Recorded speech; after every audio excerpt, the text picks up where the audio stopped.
Hello everyone, welcome back to my new blog. कैसे हैं आप सभी?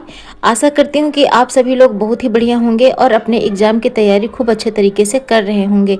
जैसे कि हम लोग सभी लोग डिमोटिवेट हो चुके थे कि एग्ज़ाम होगा कि नहीं, और अब हम लोग फिर से नए तरीके से अपना स्ट्रेटेजी बनाते हुए अपने आप को मजबूत करते हुए हम लोग पढ़ाई में फिर से नए तरीके से जुट गए हैं। क्योंकि हमारा एग्ज़ाम होने वाला है 21 और 22 जुलाई को, और जो पीजीटी वाले हैं उनका एग्ज़ाम होने वाला है 18 और 19 जून को।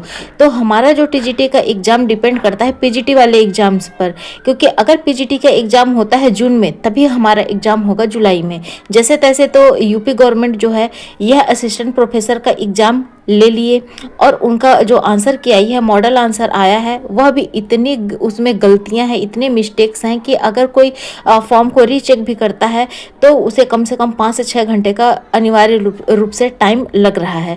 तो बहुत सारे मिस्टेक्स हैं, बहुत सारी चीज़ें उलट पुलट हो रही हैं। पता नहीं कि हमारी जो यूपी गवर्नमेंट आखिर वह चाहती क्या है, नौकरी देना चाहती भी है कि नहीं चाहती है, कुछ भी पता नहीं चल रहा है।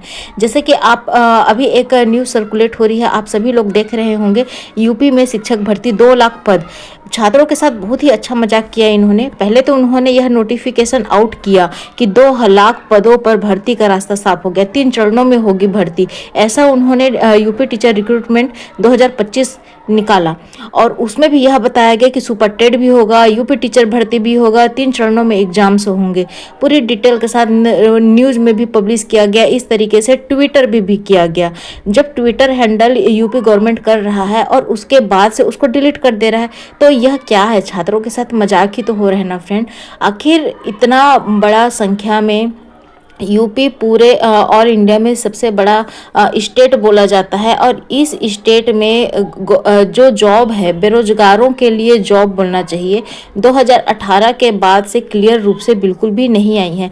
और हम लोग बिल्कुल भी एकदम बोलना चाहिए कि ऐसे डगमगा रहे हैं, हमारी कैरियर डगमगा रहा है, हमारी एज भी निकलती जा रही है, और हम लोग इतने ज़्यादा डाउट में जी रहे हैं कि हम लोग, सही बताऊं फ्रेंड, कि बिल्कुल ही ना मेंटली डिस्टर्बेंस इस तरीके से फील हो रहा है। एक बार वैकेंसी आती है, फिर वह चली जाती है, और उसके बाद वैकेंसी क्या बोलूँ, केवल यह ट्वीट किया और उसके बाद से उसको डिलीट कर दिया। क्या इनकी मंशा है, यह तो समझ से ही परे है। आखिर यह क्या चाहते हैं? केवल वोटिंग वोट ही सब बन के रह गए हैं।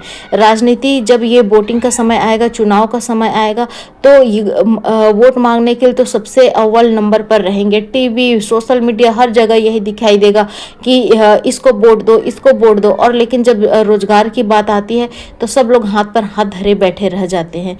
और अभी का तो बिल्कुल ही, जो आज का जो न्यूज़ यह हुआ कि सवेरे तक हमने देखा कि ट्विटर हैंडल पर और जगह जगह पूरा सोशल प्लेटफॉर्म पर, यूट्यूब पे, हर जगह यही न्यूज़ देखने को मिला कि यूपी में 2 लाख भर्तियाँ निकलने वाली है। कितना अच्छा लग रहा था ना ये सुनने में कि अब हम लोग को चाहे किसी भी ग्रेड पर हो, कैसे भी करके हमको नौकरी मिल जाएगी। एक आशा की किरण दिखाई दी थी, लेकिन सब में चकनाचूर हो गया। अब क्या होगा आगे, यह तो भगवान ही भरोसे है। भगवान क्या भरोसे है? यूपी गवर्नमेंट भरोसे है। जब इनकी मर्जी होगी तो इन लोग निकाल देंगे इस तरीके से नोटिस, उसके बाद फिर से डिलीट कर देंगे। और अब तो हकीकत ऐसे हो रहा है ना कि विश्वास कर भी नहीं सकते। अब जब भी कुछ भी नोटिफिकेशन आएगा तो ऐसे लगेगा कि यह फेक न्यूज़ है, रियल न्यूज़ है, कि है क्या आखिर। उस पर बहुत ही ज़्यादा गहन सोच और इसके लिए हमको सर्च करना पड़ेगा कि आखिर यह रियल न्यूज़ है भी कि नहीं, क्योंकि डाउट वाली ही इन्होंने ऐसा सिचुएशन क्रिएट कर दिया है। अब जब भी एग्ज़ाम का पता नहीं कब क्या एग्ज़ाम करवाएंगे, कब नोटिस आएगी, कब वैकेंसी आएगी। मुझे तो लगता है कि 10 साल इन्होंने हमारा पूरा वेस्ट कर दिया, क्योंकि हमने यूपी पर भरोसा किया और अभी तक हम लोगों को केवल यही लग रहा है कि काश की हो जाए, एक बार एग्ज़ाम तो हो जाए। और बेशक हम लोग इस बात पे डटे हुए हैं, अभी भी डटे हुए हैं कि हम टीजीटी जो जुलाई में है हमारा एग्ज़ाम, और वह एग्ज़ाम जो होगा उसकी हम तैयारी ऐसे जी जान से लगा रहे हैं ना कि देखिए, टीजीटी बायोलॉजी में हमारा केवल 50 सीट है, केवल 50 सीट, और केवल 50 सीट पर ही इतने सारे कैंडिडेट, एक सीट पर कम से कम 200 से 300 पीपल्स हैं। लेकिन फिर भी हम लोग इतना जी जान से लगा रहे हैं कि चलिए कोई बात नहीं, अगर अब हम लोग एग्ज़ाम दे देते हैं तो कम से कम हमको यह पता चल जाएगा, नॉलेज हो जाएगा कि आखिर किस पैटर्न से, किस हिसाब से पेपर आता है। और अगर हम पढ़ाई करते हैं तो यह भी वेस्ट नहीं जाता, यह भी हम लोगों को बहुत अच्छे से पता है। और हो सकता है कि KVS TGT आए या EMRS TGT आए तो कहीं पर तो हम अपने आप को प्रूव कर सकेंगे। क्योंकि अगर हम तैयारी करते रहते हैं फ्रेंड, और इतने समय का गैप हो जाता है ना, 3-4 साल, 7-8 साल तो हो ही गए LT ग्रेड के बाद से, तो घर वाले भी एक तरीके से अलग नज़रिए से देखते हैं कि अगर कोई सा भी एक भी अगर एग्ज़ाम निकाले ना तो एक बार में ही क्लियर कर देना, इस तरीके से भी सोच डेवलप है हमारे घर में।